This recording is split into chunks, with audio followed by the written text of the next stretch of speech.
It's best to avoid having a light right behind the subject because the camera reacts to that and the subject is in darkness. However, you might want that effect. You might want almost a silhouette effect and have the bright light behind. You could actually darken this face out even further. One thing you can do is control the source of natural light.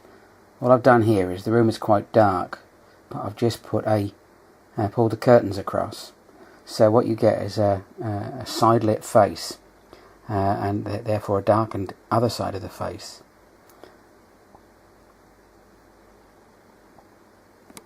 And I'm getting in closer now so that I've set the camera up perfectly still, and then I'm just moving my head around and certain parts remain in darkness, the other as I brightly lit. Then we come in closer again and you'll see that we can get some quite sinister effects. There's a darkness on the right hand side and a light on the left. Then we get closer again, and this time you'll see the left eye is almost in darkness where the right eye is quite bright, and this can be quite sinister.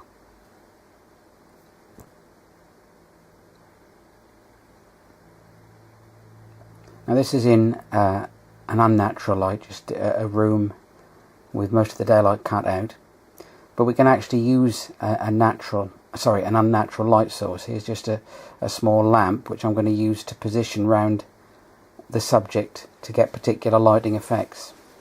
First of all, it's sort of looking up at the subject, so you get the long shadow behind plus shadows across the face.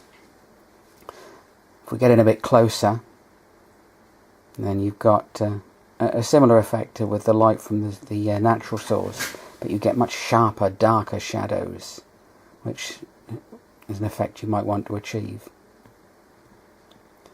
Now I've moved the light below, so if I move my head around, you can see different parts of the head are illuminated. You get dark shadows, once again a quite sinister effect.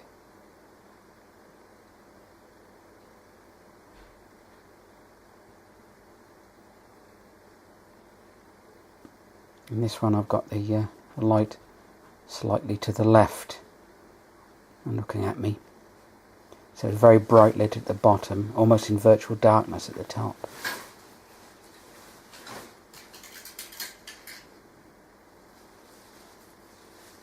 Now I'm moving the light to get a flickering effect, as if a lamp is swinging. All I'm doing is moving the lamp with my hand below eye level.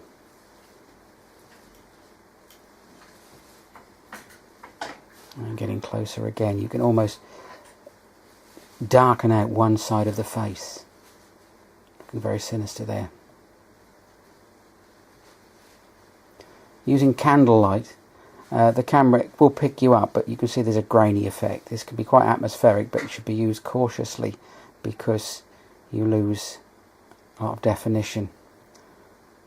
If I come closer to the camera now and move the candle about, the shadows move across my face, and then you get a dazzling effect of the light as it comes into frame.